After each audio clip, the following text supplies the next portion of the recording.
So the little quote I had on that screen was from Japanese culture. And what we're going to learn today is really from three main sources. And that's my experience staying in different friends' houses around the world and actually helping clutter their house, so reality, and permaculture design, which is known as permanent agriculture for a permanent culture. And it's really about changing culture rather than details. And the third is Japanese culture. And Japan is the country that I fell in love with when I was 23. I went over, and that was 20 years ago, 30 years ago. I'm now 51.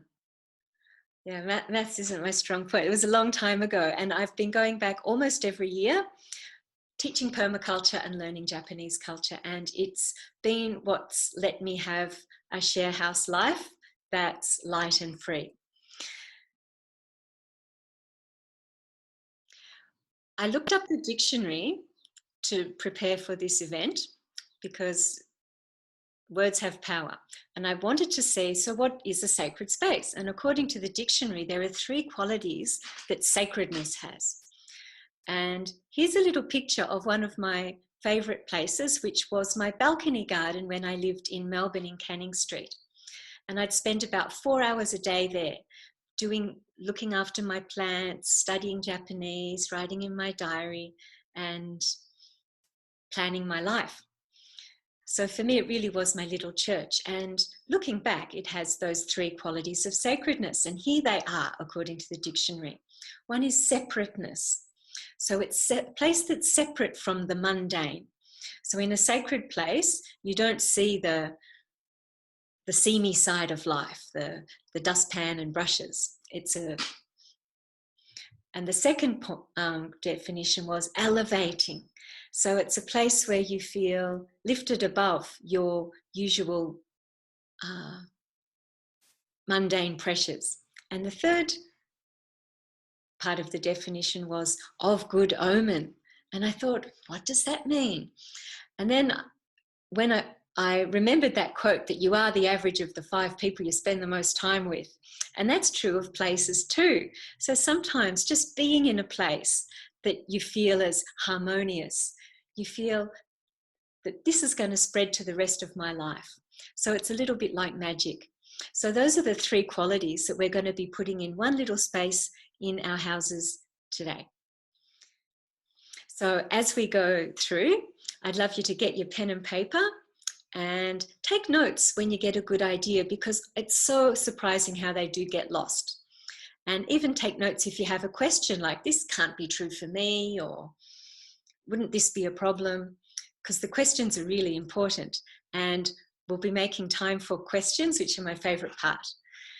And as we go, put stars near the ideas you really want to implement.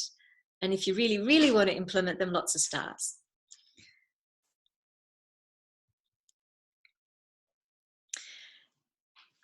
Now, when I go to someone's house, the first thing I do after coming in the door pretty much is we both grab our cameras and we do what I've called the postcard method.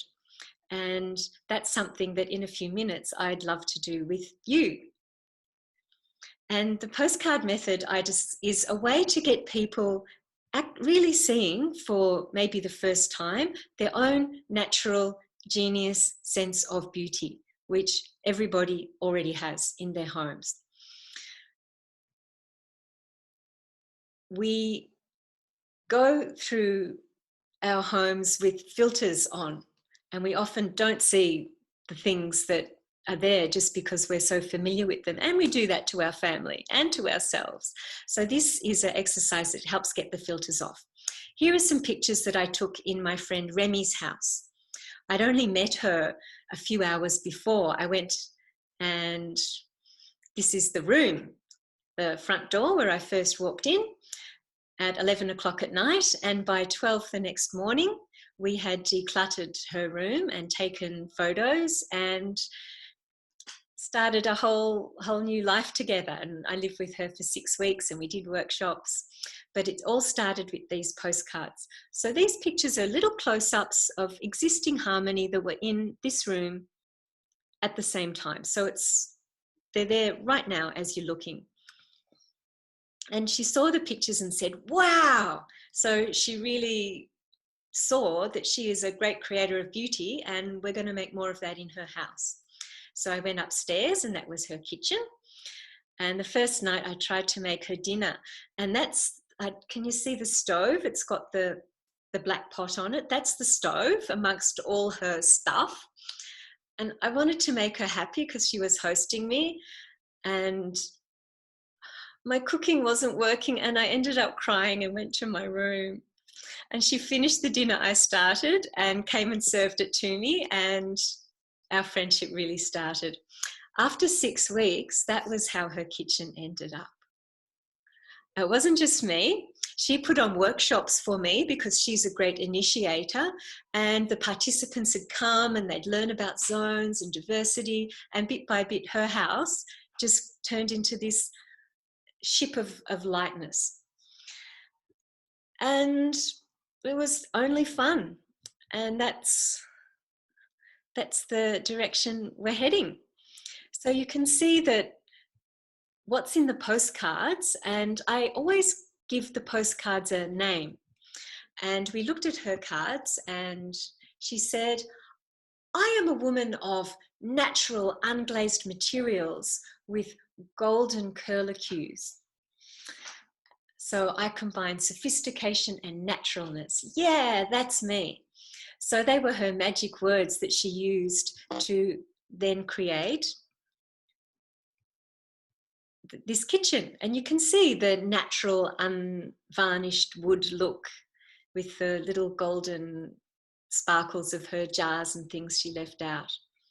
Here's another set of postcards. In a few minutes, you'll be taking your own postcards. You'll be getting your camera. These are in my dear friend Del Dint's house. She's a genius permaculture teacher. And she said, Cecilia, we're going to go all the way with my house. I knew she was committed. And what would you call the combining theme of these pictures? At the same day, here are some of the unlovely postcards. So we take 10 lovely and 10 unlovely. And these are the things you want to see less of. And this is all on the same day. And this is how permaculture works. We have beautiful aspirational upward spirals in our life, and we have the downward spirals simultaneously. And we just want to reduce the downward spirals and increase the upward ones. So, Cecilia, I want less disharmony, and I want more of what was in that photo. On the day we took the postcard photos, this was her dining room. And after a few months, her dining room looked very like those photos from day one. The colours are the same. Now, I didn't directly do this. I got her household on the page with the design principles and with the postcards in mind, and they did it by themselves, really. And that's what permaculture is about. It's not me fixing things, it's just us getting with the culture.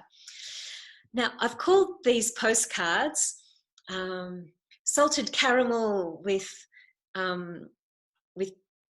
peppermint cream, peppermint sparkles, because it's a lush house, and she's an amazing cook. She's a dumpster diver. She's always got the best David Jones food. She's an amazing systems thinker. She just knows how to combine things. She's always getting donations, and she's generous.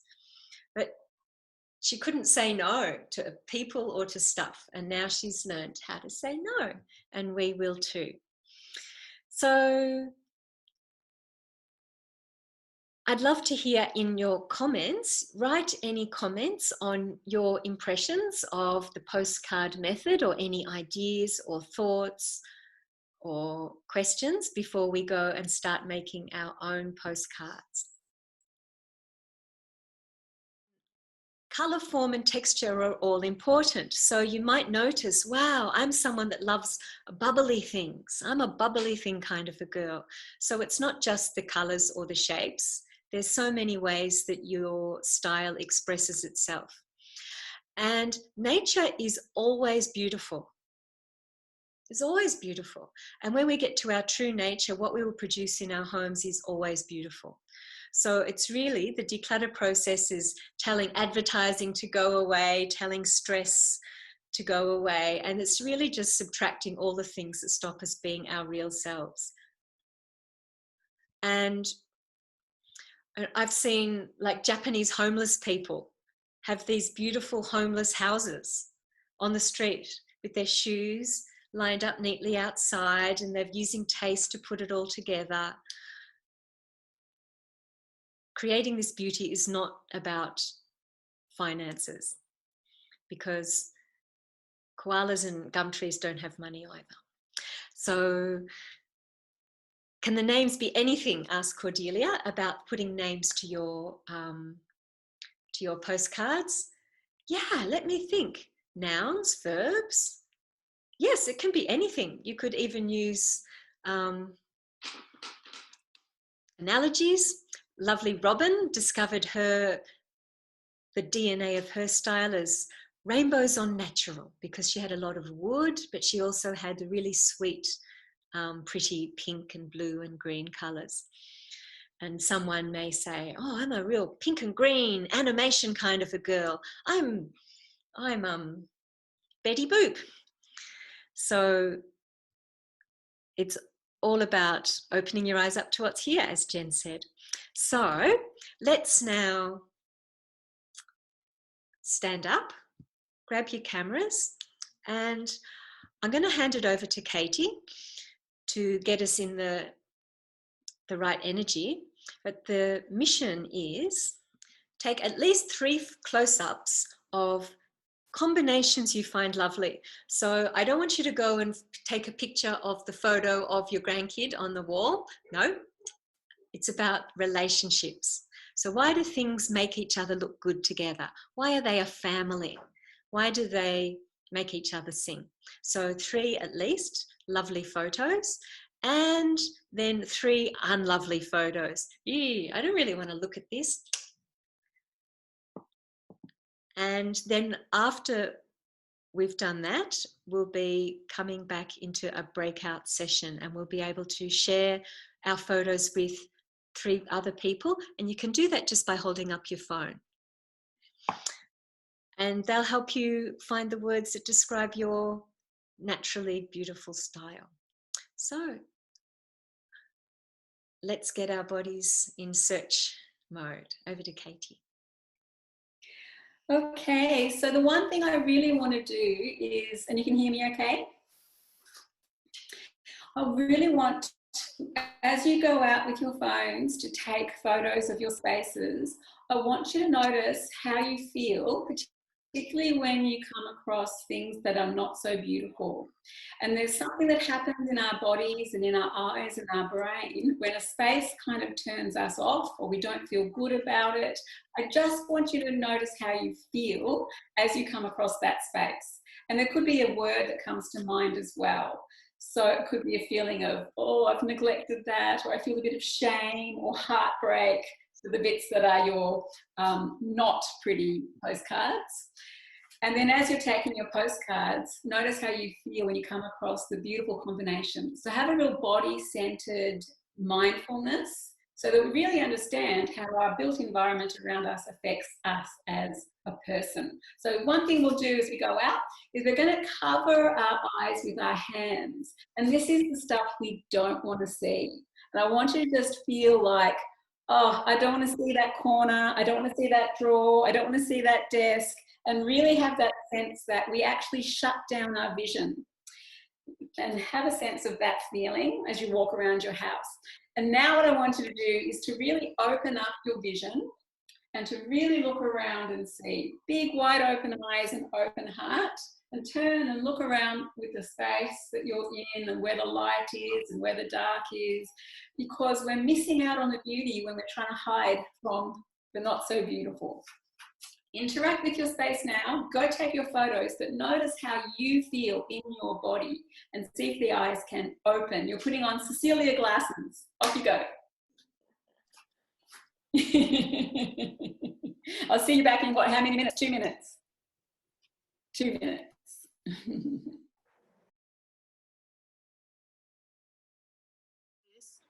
Here's my Beautiful. Can you see that? It's just the light wasn't very good, but it's that's lovely. bricks and plants, so which is a bit pearly and lots of bricks. I like bricks. That wasn't supposed to show that one. That was an accident. Can you see that? Yeah. So there's like grids of different scales: big grid, little grid, and there's also the grid with a organic creeping up it, and that's just a wonderful shortcut to create beauty. Is have a background grid on which serpentines can entwine. Art. Yeah, I've got a lot of art stuff in here. Everything's art. Yes. Sorry, that just fell out. Cecilia's just popped in. Hello, I've come to visit. Yeah. Ange just showed us her art closet. Like, this is when I want to ask, when you got hobbies like Ange's got, I've got hobbies too. How do you keep them under control? Oh yeah, put them in a cupboard where you can't see the glass. Yeah, give them lots of love. Honor them. Make sure that the hobbies only have things that are actually really being used. Zones, which we'll do in a few minutes, will be really useful for your hobbies.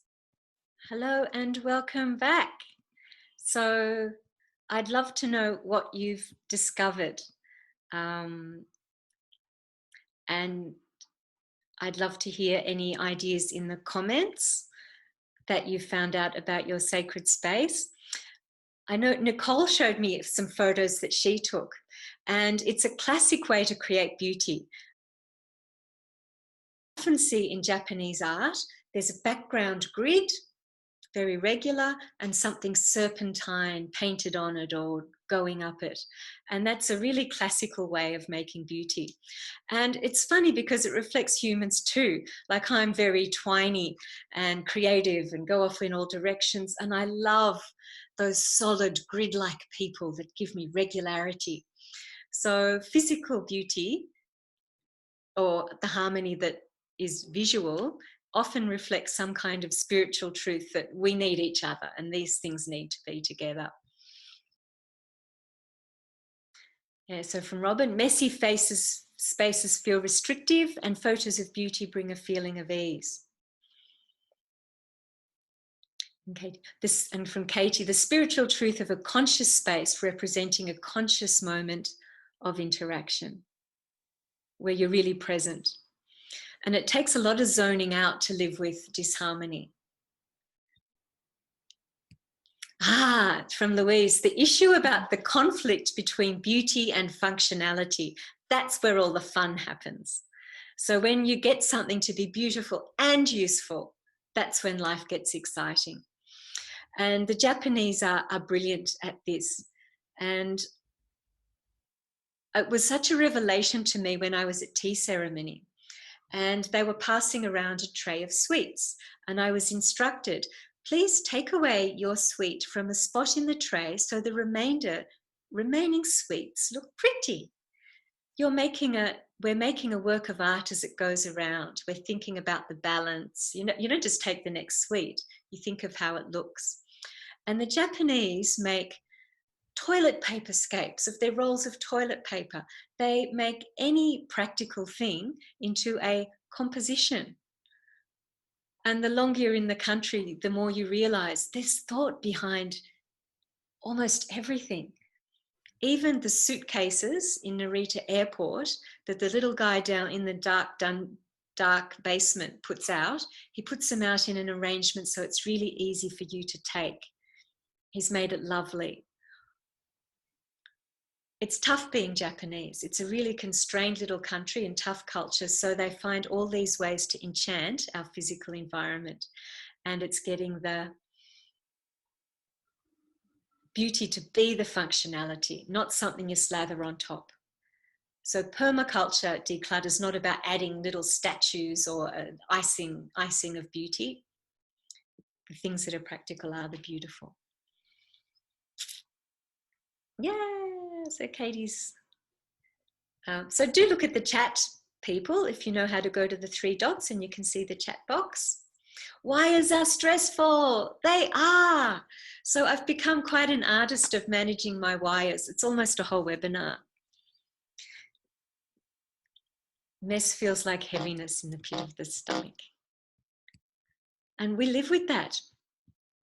And we tell ourselves, be brave. And I'm saying, don't be brave. Be rebellious.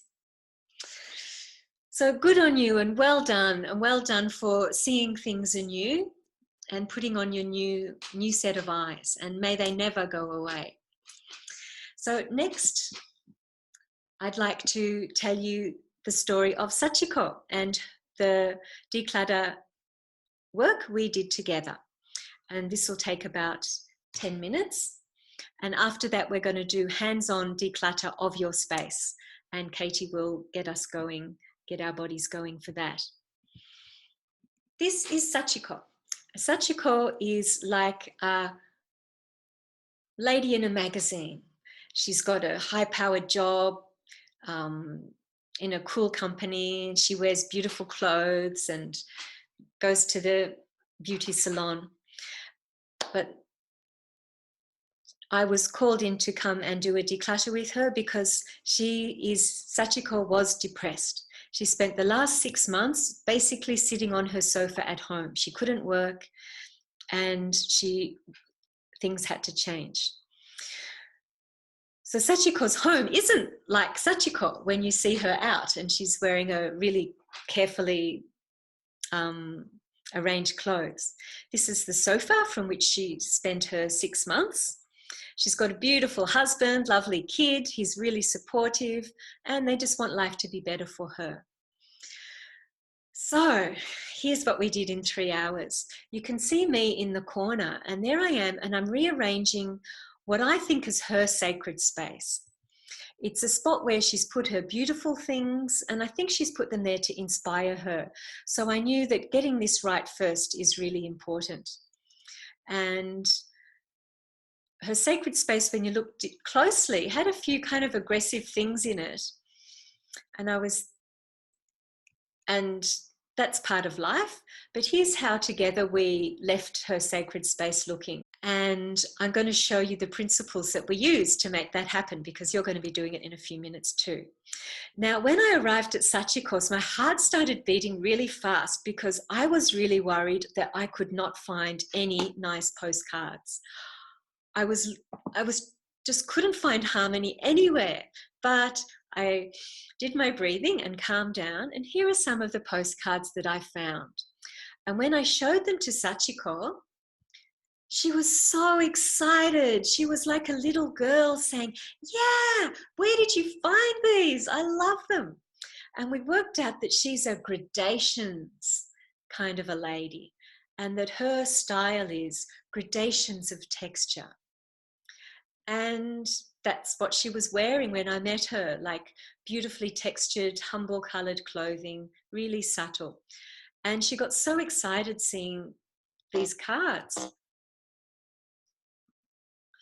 And here's another set of postcards from her house. And we looked down and we analysed them together and we asked, what do we find beautiful about this? And she said, well, the way the curve of the china reflects the curve of the crystals and the way the crystals reflect the colour of the table. And it's all about relationships. See the way the triangle of the crystal echoes the triangle of the leaf vein in the pottery. And seeing how things repeat and echo each other, like they're in sympathy with each other, and how some straight things support the wavy, meandering things. See how the straight grain of the wood makes the curves look like they've got a place to cling to. So straight things can be really miserable if you force them into a round thing, but curvy, odd-shaped things can feel so supported when they're on something straight. And it's starting to listen to the life mission of these objects and what they want to do. So it's getting that sympathy with objects in your environment.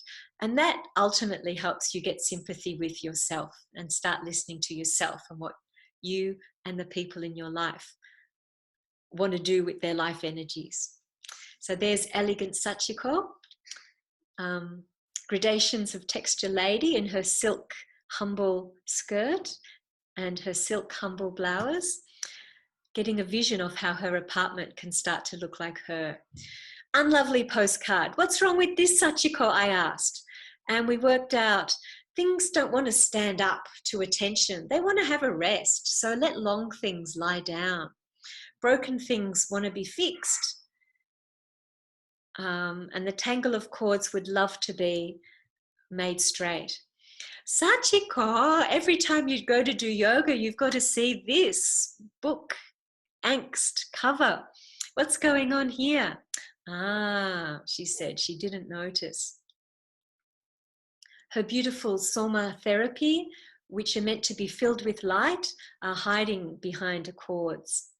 And the long blessing, that's a Buddhist blessing, Shinto blessing on a piece of paper, is standing up in a round thing. It's not happy. Long things would like to have a rest. So here's our thinking behind her shrine when we started implementing what we learned from her postcards. First was, maybe we don't need the aggressive stuff in her shrine. She decided to separate her pretty things from the scary things. I made this arrangement for her and said, Sachiko, what's all this about? Tell me. Interesting, when I first walked into her house and she's saying, hello, pleased to meet you, she was in the kitchen with this sharp thing stabbing the ice for a drink for me. And it was a kind of scary way to walk into someone's house. And at that moment, I just went in and took the ice off her and I ran it under the tap and it melted a bit. And I put the ice in the glasses as we're meeting and talking. I didn't talk about it, but when I saw these sharp crystals, I thought of that gesture when she first moved in, that she's putting power into things like she does in her job. And you can melt things. You can melt your problems if you take the time. You don't have to be. So we talked about the ice when she looked at that and she said, oh yeah. And she was so receptive. And I asked, and this broken crystal, what's that about? And she said, oh, it was cracked when I bought it. And I said, why did you buy the cracked one? And she said, oh, that was its charm point. And I said, Sachiko, in English, like has two meanings. One means you're fond of something and the other is you're similar. Do you think you're cracked? And she said, yeah. And I said, Sachiko, you're beautiful. Keep that idea in your mind. We're all human, we're all flawed, but you don't have to bring them into your house. You want your house to be heading in the direction of your future and where you want to go. You want every item in your house to be reminding you of who your best self is. And the other parts of you are true parts of you, but you don't need to see them all the time. So we decided to bury this crystal in a beautiful garden. And she decided from now she actually wants to buy things that aren't broken. We put her soma therapy in the light and we rearranged her trays so they felt they weren't overburdened with things that weren't in their family. We made a family of primary coloured things separate from the family of pastel things. So everything's beautiful, but it's more beautiful in its own group. Pastel colour family and primary colour family. Then we started working on her collection of stuff. And looking at what was in her boxes, we realized most of them weren't actually useful. And I'd ask, where did it come from? Oh, someone gave it to me. It was on special. When do you use it? Never. And we used the Cecilia separation method. We got all the stuff out of boxes and we laid them beautifully and made a messcape. And you can make your messcape in many ways. You can, you know, have a line of mess snaking through your living room on the floor. Kids love that. You can arrange it from big to small. You can arrange it in colors. Doesn't matter. It's just about being playful. Here we have done her mess in right angles, and there's a special word for that you're about to learn today. You can check Wikipedia. It's called knolling. This is a way of lining things at right angles, and it helps to bring calm to the mess. And I knoll my dishes before I wash them. And I found that as a naturally messy person, this is miraculous. And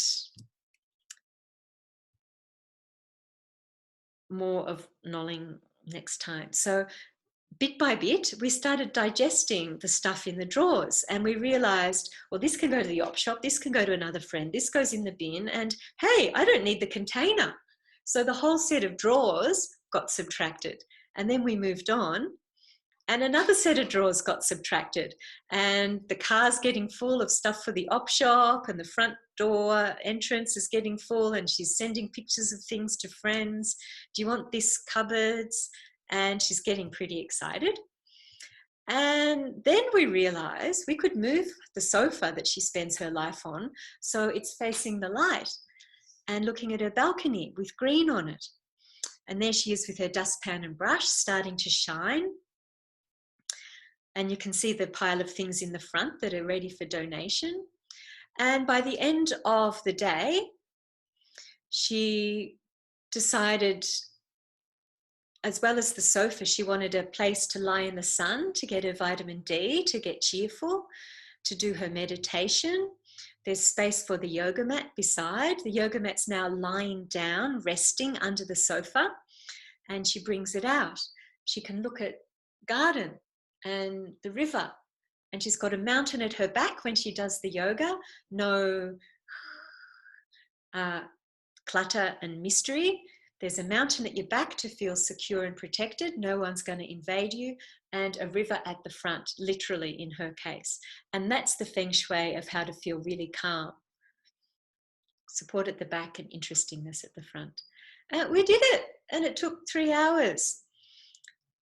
And the idea is that now being unintruded on by clutter and things starts to become her second nature. And if things are out of place in this clear place, she notices it. It's not part of the gradation of Brown family. Already she's in her element with her gradations. So I'd love to hear from you how you might feel you are similar to Sachiko and how you are different, how her process might work for you and how it might not. You can just give me comments, or you can press the space bar and have a little comment in the chat, or you can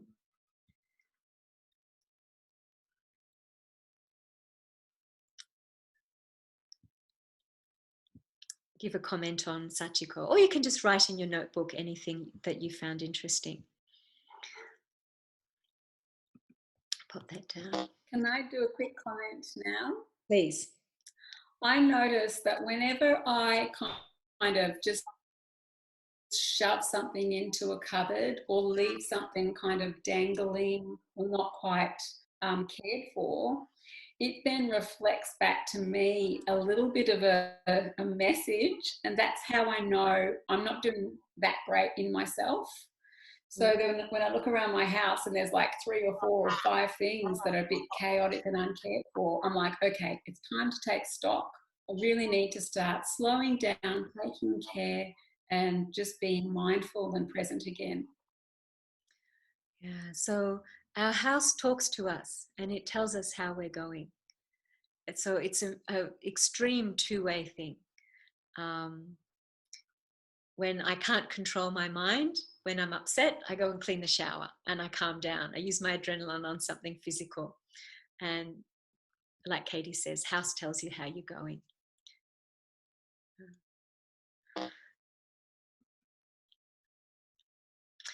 So I mentioned, as we're looking at Sachiko's story, some principles that I use, such as separate or subtract or make seeable or shine.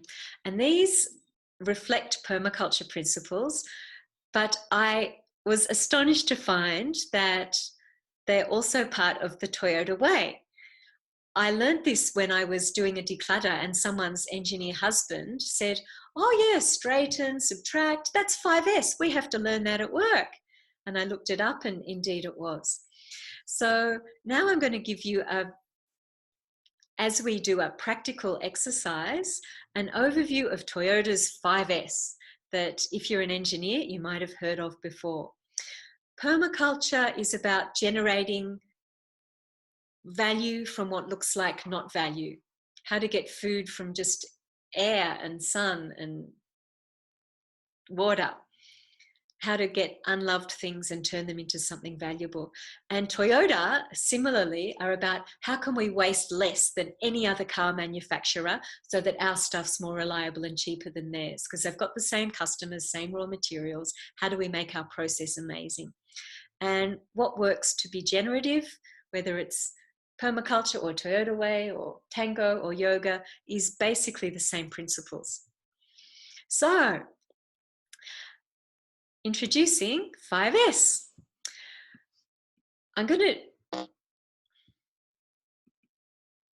The first of the S's is separate. And when you're totally overwhelmed, this is where I start. Let's just make families of mess. Let's make a messcape. There's dark mess, light mess, mess that obviously goes in the bin. You don't have to know where it goes. You just put things separately and gaze at them. And they will tell you what to do next. We want to go in the bin. We want to go to the op shop, or you see them afresh.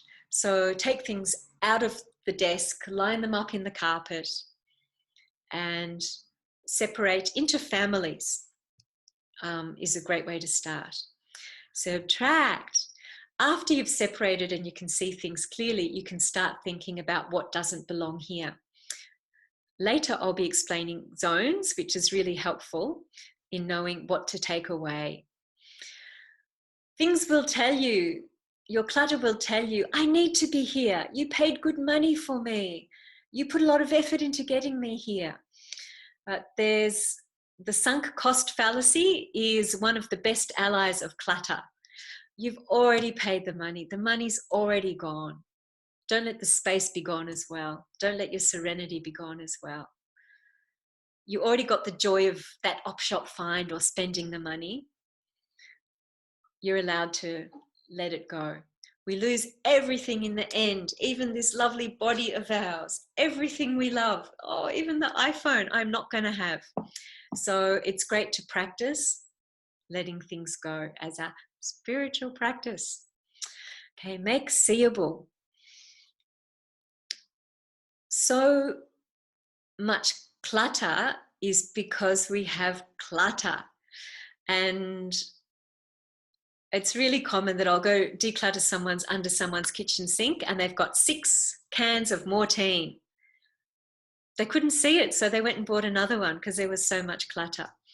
So making things seeable is about seeing them when you need to see them and want to use them, and not seeing them when you're not using them, so that you're not using that filter to filter out unnecessary things.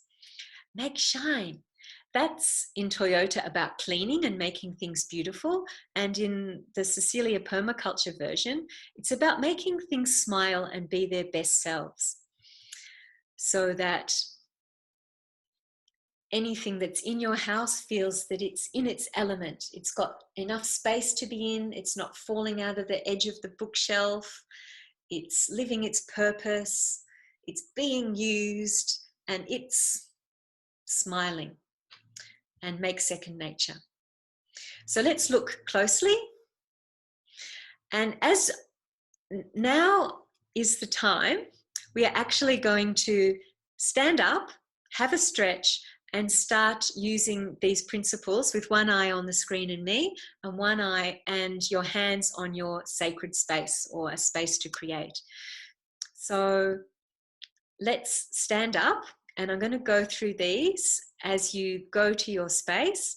Katie, we may need you to get us in the mood for some stretching. We definitely need you. If you're going to be interacting with a space, it's going to need a bit of body and a bit of breath to do stuff, and your muscles want to be ready and warm. You're going to be wiping, picking up, moving, so you want to feel in your feet. So even standing up and just walking up and down on the feet, get some blood flow in the legs. You want to feel good in the body. Body walking, shake out a little. And let's look at this also psychologically, because sometimes the stuff we have, it's like a weight on our shoulders. And we just want to shake off all that past, all of the old thoughts, shake off any regrets, any negativity, just shake it out however you like. We've got new, fresh energy coming in now. We don't need the old. So really good little shake. You can give a little squeal or a yell or a yippee, I'm ready to go. Woohoo! It's happening. Today's the day. A little celebratory squeal is a great idea. And then we're going to clap our hands together really loud and rub those hands and give them a really, really good rub. Get some heat in the hands. Hot hands ready to make transformation in your space. And then all that lovely heat and purity is just going to wash over our face and take away any worry at all. So we have beautiful, clear, crystal clear eyes, clear mind. The past is no longer present. We are here, creative and ready to go. One little breath, breathing in and out, uplifting and grounding. And enjoy your space and what you create. Oh, my microphone was on. Did you hear me squealing? All right, so it's wonderful if you can have a start and a finish and have some little thing you're proud of. I recommend you take a before photo of an area that you wish to beautify. Make it manageable, not too big, a bookcase, or could be your work desk, or a little nook near your front door where you put your keys and your pot plant when you come in. And we're going to try and make that beautiful. So you can go to your space and see if you can have your eye on your thing. So you can come and go, that's fine. This will take about 5 minutes to go through. Separate. The Japanese are brilliant at separating. Separate's the first step to declutter. Just make your messcape, separate everything out, line it up if you like, and old. Take everything off the bookshelf or desk if you like. And the thing about 5S is the deeper you go, the more they give you. It's not just about the first aid of declutter, separate, but a way of living life. Like the Japanese separate dirty and clean. And in tea ceremony, which I have been doing for nearly 30 years, on and off, you turn to the right towards the guests with some honourable food or tea, and you turn to the left with like the washing water. So you separate the unclean and the clean. And it's so nice to do that in your life and know that when you have your dinner, there's candles and placemat, and there is no laptop on the table. You just put it off, and there's no papers. You just put them on the chair, and they're just not there. So a tray is helpful. If you're, working from home, you put your work on the tray, have your dinner, get the tray back, and you separate the sacred and profane, the mundane and the infrastructure. This is a Potter friend's house I went to visit. In traditional Japanese houses, the straw mat tatami are elevated, where you eat and chat and sit by the fire, and the kitchen is on an earth floor. And this potter friend, she said, I'm just going to plant my plants in the dirt floor. And what an inspiring inside out house. So you take off your shoes. Seeable. So think of the goal is that things that don't give you joy, you put in a different zone.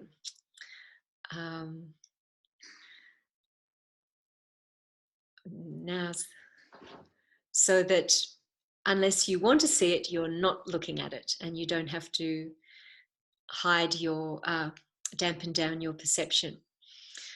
For example, when you open the fridge, the fresh food should be saying, eat me, eat me. If it's seeable, you will eat it. And if it's not seeable because it's in a plastic bag and the bottom of the crisp bar going soggy, if it's not seeable, it won't get eaten.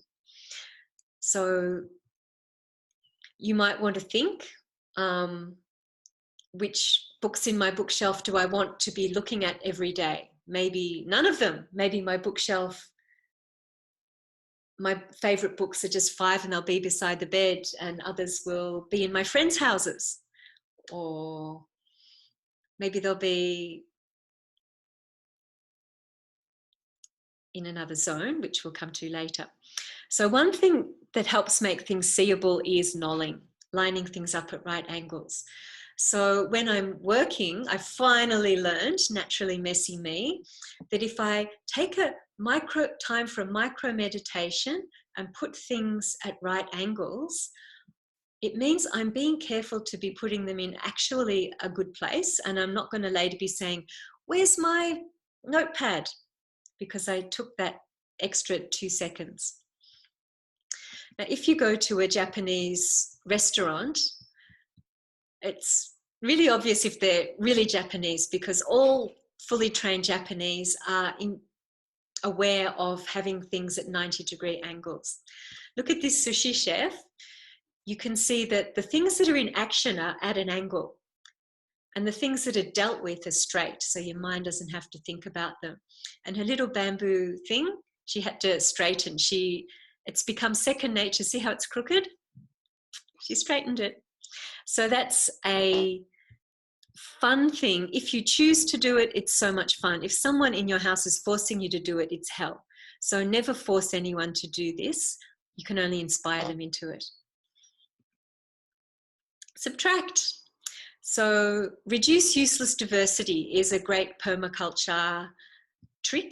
You want a diversity of useful things like interesting people in your house and interesting nutrients in your vegetables. You do not need diversity of like Tupperware and Tupperware lids that don't match.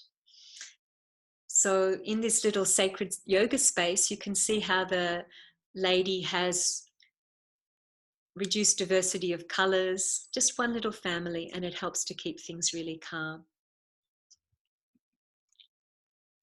So think about, are there too many kinds of things? Like, do you need 5 kinds of candlesticks, or is it better to have one kind of candlestick? Or maybe invisible infrastructure, like the candlesticks should be not really obvious. They should be clear glass or something. You don't need them to be the decor. Here's a reduce useless diversity example, just with a light switch instead of and even something as practical and functional as a light switch can become a beautiful design. Look at the horizontals echoing each other. So when one shape echoes another, it's like they're listening to each other. And when you're being listened to, you're in a beautiful relationship. And when you're with someone that doesn't listen to who you truly are, it's so lonely. So make the things in your life feel listened to by putting them with their families, and they'll be happy.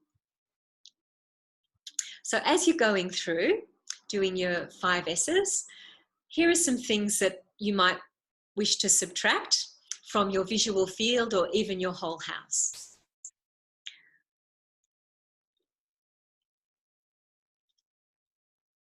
It's really wonderful at night to reset the house.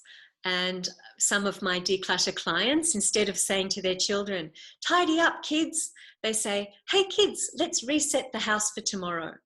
So they've got a photo of what the toy room looks like at the end of the day, and you just have to make the toy room look like the photo, where all the things have gone back to their families. So you don't really want to see the cleaning tools or the rubbish. You put them in a place that's far from your sacred space. In a Japanese traditional inn, the rubbish bin's always closed, so you can always put things in it, but it's usually like tucked behind a pillar or something, so you're not looking at it all the time.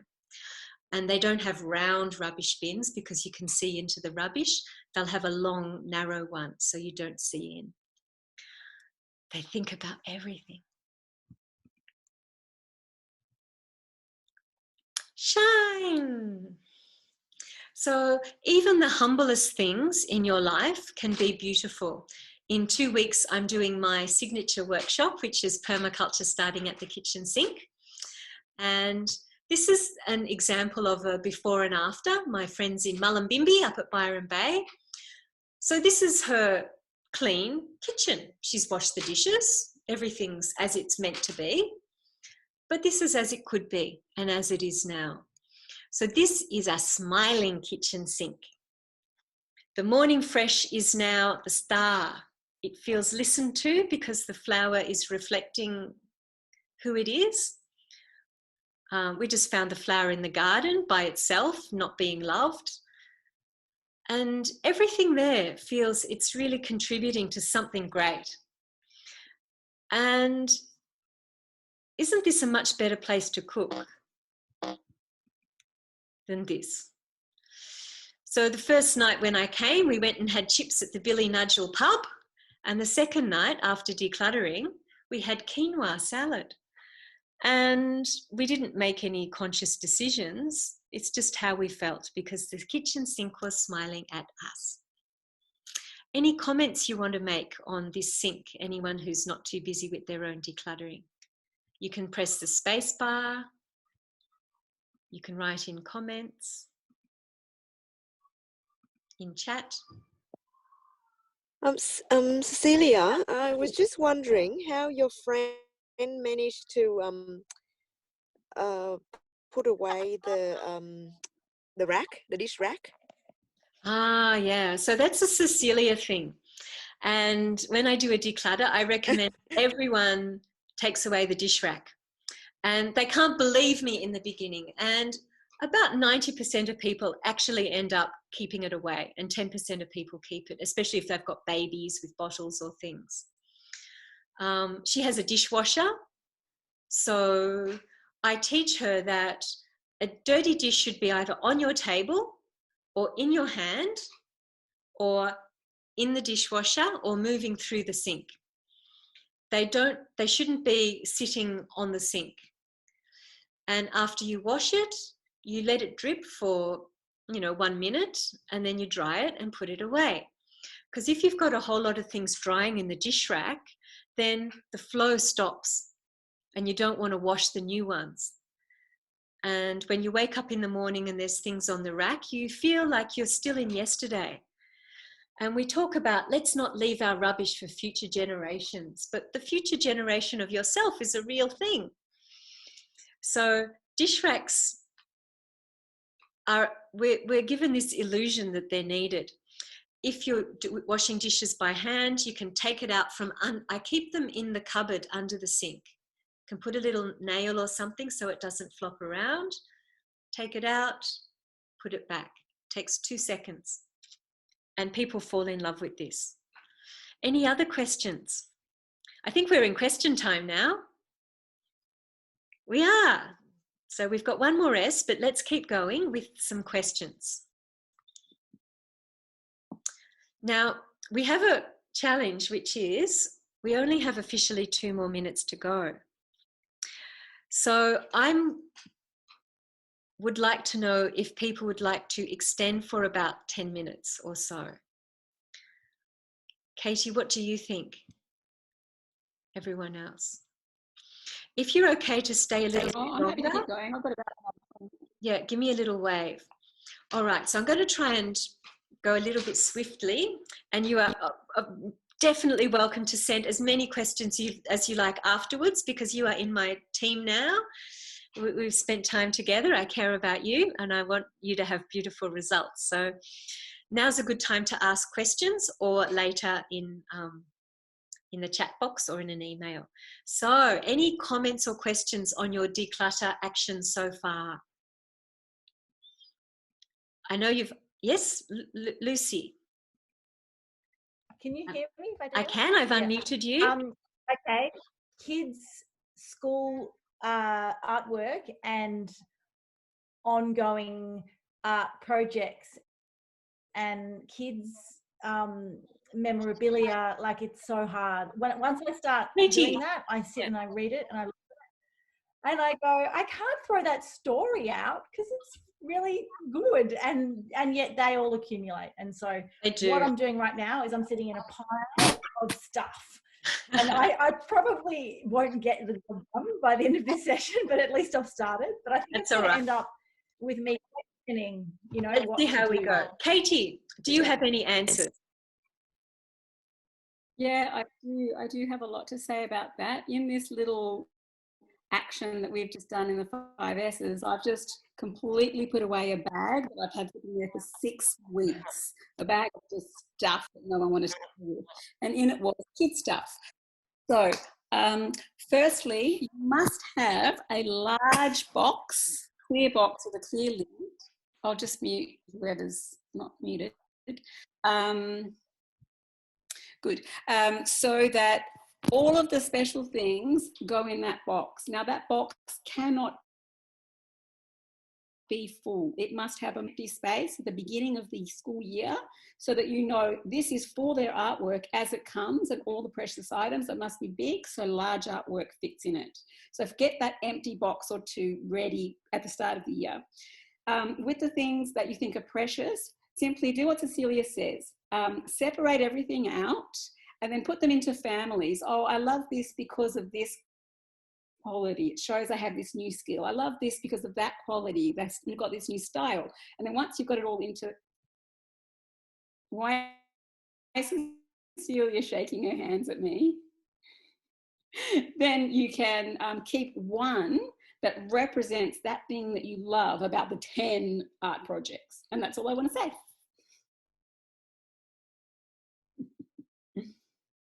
Thank you. That's perfect.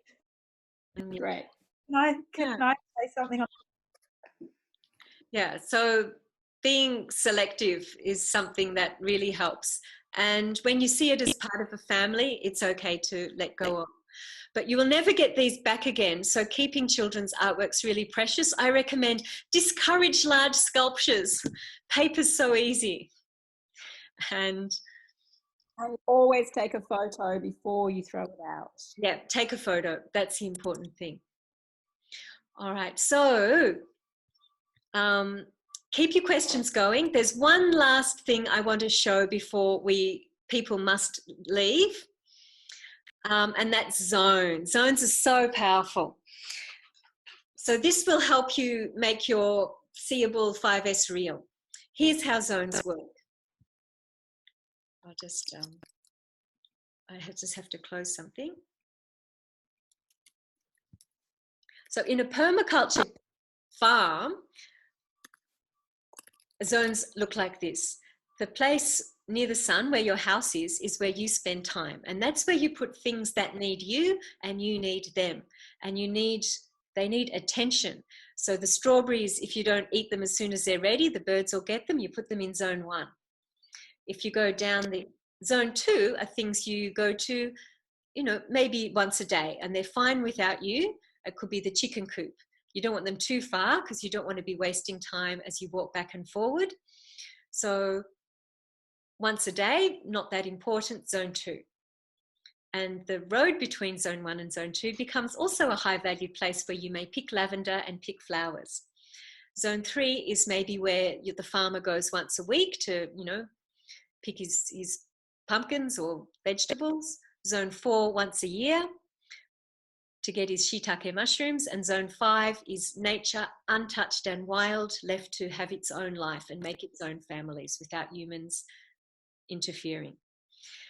Now, permaculture zones also are super powerful inside your house, and there's a whole workshop on this, but very briefly, zone 1 is the high value, high attention zones, like your kitchen sink or your workbench, and they should always be current, like a freshly flowing stream, not bleak, like a alpine stream that's got no nutrients, no fish, nothing can live in it, but always flowing. So if it's your sink, you might want to take away that drying rack, the bench, take away that big block of blunt knives, and only have things that are in flow. Zone 2 is when you go there, you see it. It's a bit like a drop-down menu in your computer. So the front of the fridge is zone 2, and it's saying, eat me, in its clear containers. And the back of the fridge is zone 3. And they're things that, like your marmalade, that aren't urgent. Zone 3 is up high in your cupboards. It might be your winter clothes, or it might be the art materials for your kids on a rainy day. You don't need it every week, but you might need it every month. Zone 4 is where your kids' artwork goes, things you need once a year or once every few months. They're in boxes, clear, so you can see what's inside them, or translucent, and labelled poetically with names you can trust. There should always be an empty box, which is called things in flux, for when you're being lazy, so you don't put it in the wrong box. And of course, the less used or heavy things are at the bottom, and the more used things are at the top. So the nickname for zones is oftenest nearest. Thank you, Del Dint, who invented that lovely saying. Things you need often are near you, and things you need less often are further away. So the candy is at the top of the cupboard, and the lentils are right at eye level.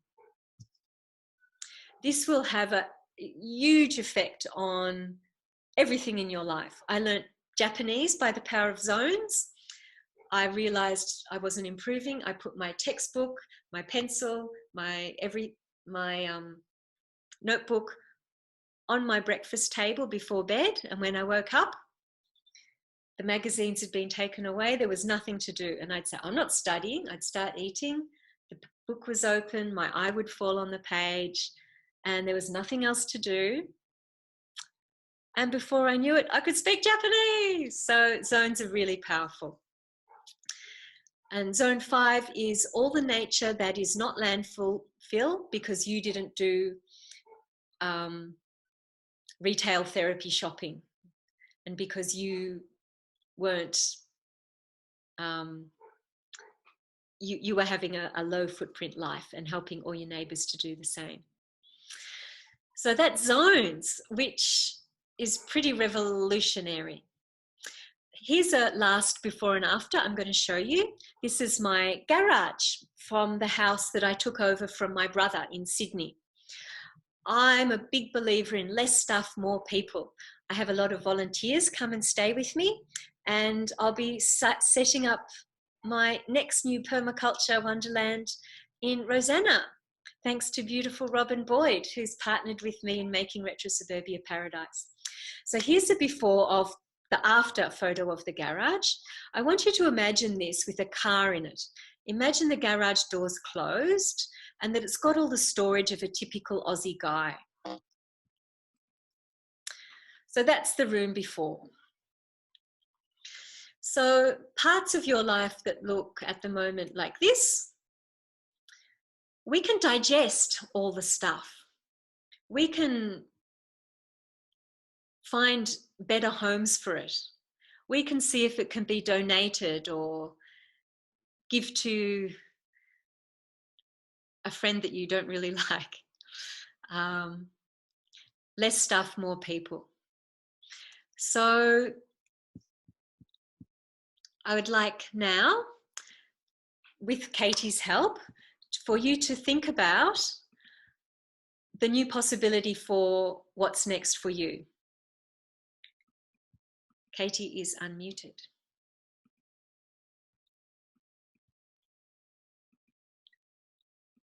Katie, I can't hear you.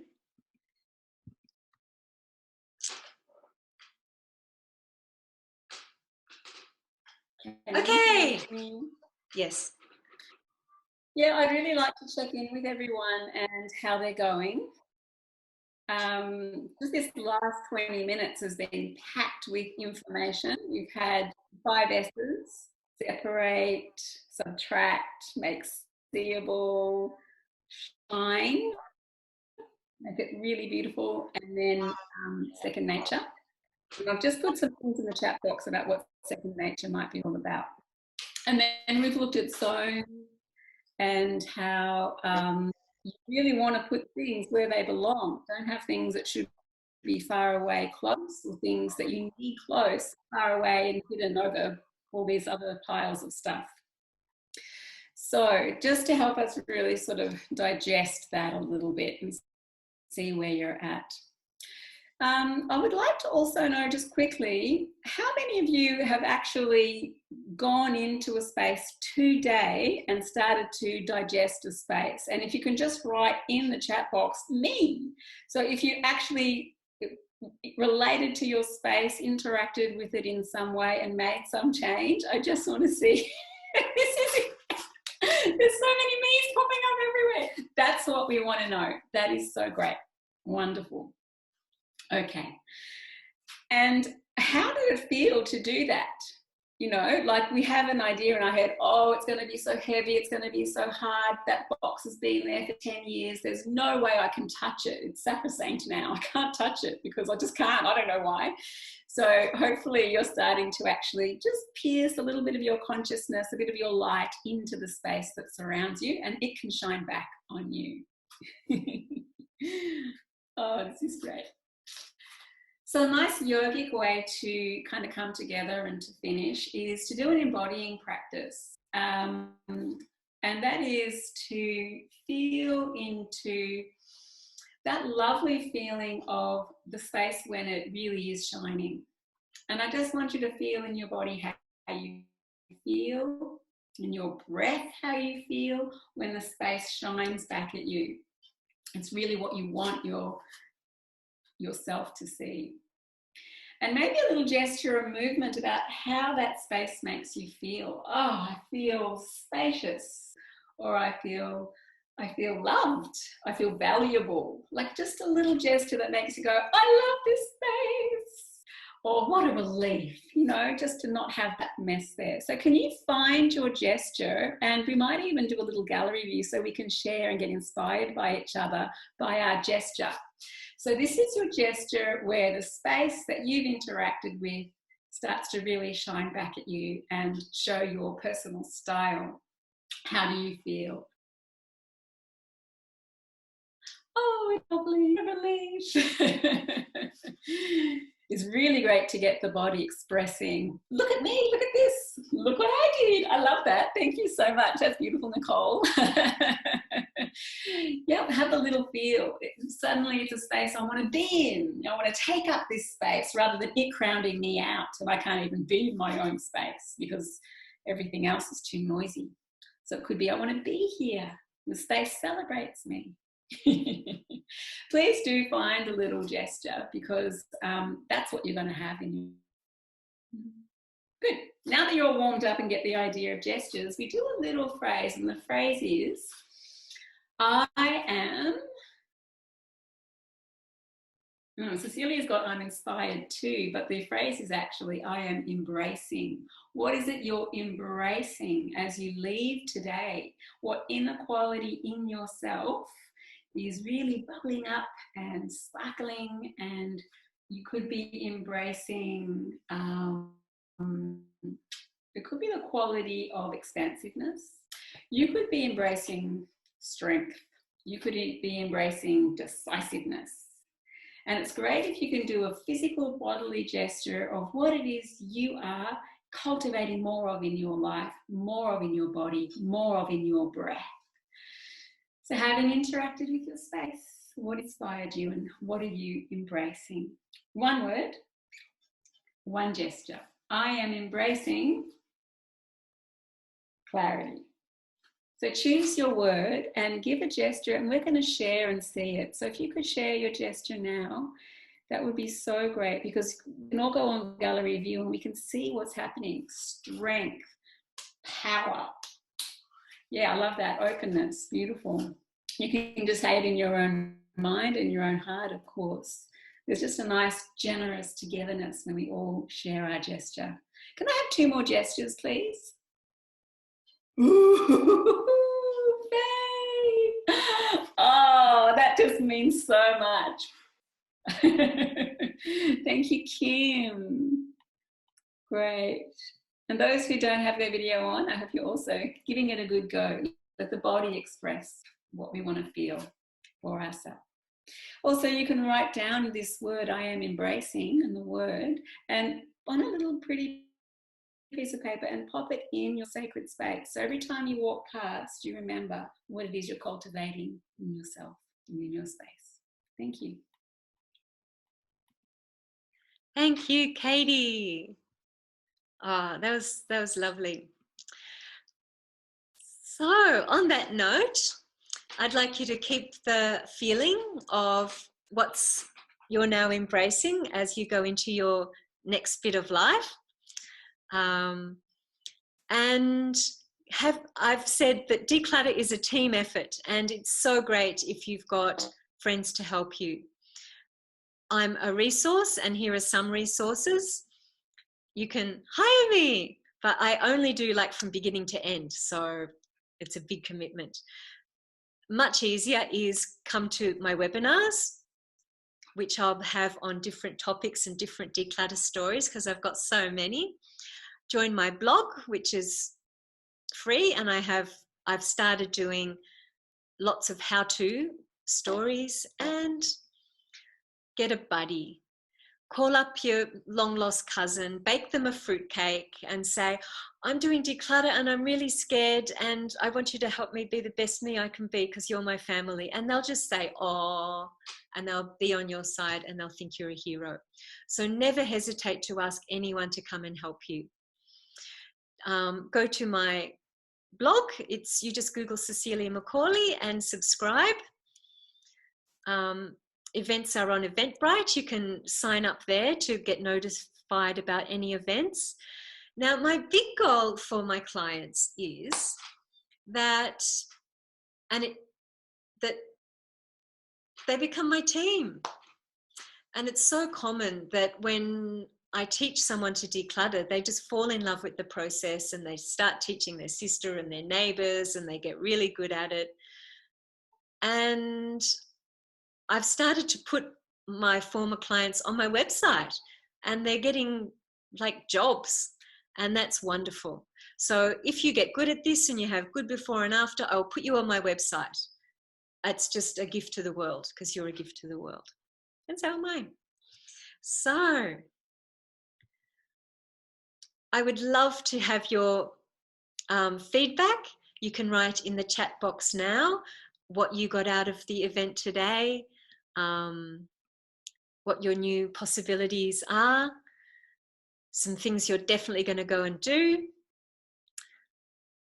You can take a photo of this and email me your feedback. Any questions will be answered. And if you take any before photos and want to send them to me and get advice, I will give you advice for free by email. I'm a big collector of before and after pictures. So if you're feeling really brave and think you might have before pictures you're going to make a beautiful after too, I would love to get them. Of course, I always get permission before I use them. And that's a big present to me if you're feeling brave.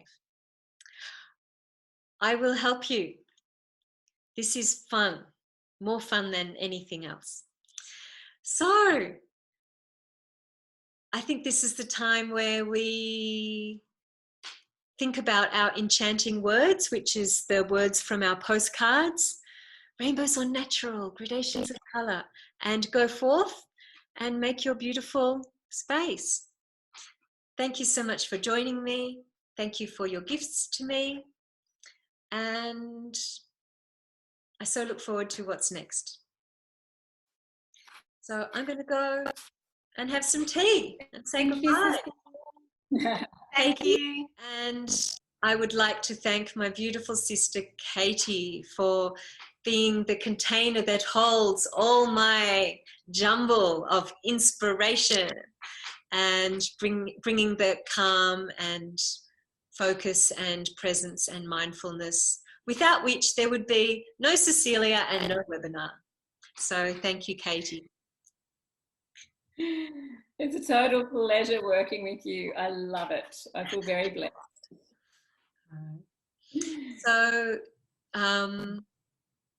I shall go. If anyone has any questions for Katie, stay on. Otherwise, I'll see you next time. So I'll leave it to you to close the door, Katie. Bye. Bye-bye.